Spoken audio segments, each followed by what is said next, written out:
په سعودي عرب کې د ملیشیا هیواد سره تعلق لرونکي هغه هیجړا ونیول شو چې په کاغذونو کې ځان سړی ښودلی خو حج او عمره د ښځو په مخصوص لباس کې ادا کړې ده. سلامونه او احترامات قدرمنو دوستانو، په دې هیله چې ټول به روغ جوړ او خوشحاله یې.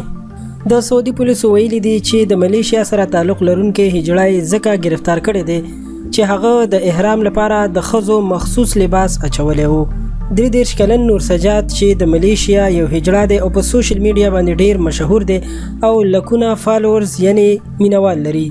د سعودي عرب د میډیا د رپورټونو له مخې د نور سجاد نوم دغه خواجه سره یعنی هیجړا چې اصلي نوم محمد سجاد قمر الزمان دی د عمرې لپاره سعودي عرب ته تللی و، خو ویل کېږي چې هغه په پاسپورت او نورو قانوني کاغذونو کې خپل ځان د سړي په تور باندې ظاهر کړی دی.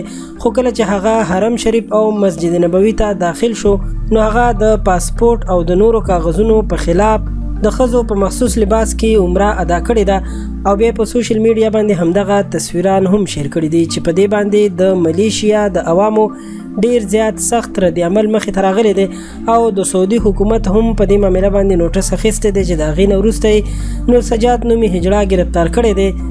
د نور سجاد په دې حرکت باندې د ملیشیا د مذهبي امور وزیر هم ډیر زیات د غم او غصې اظهار کړی دی.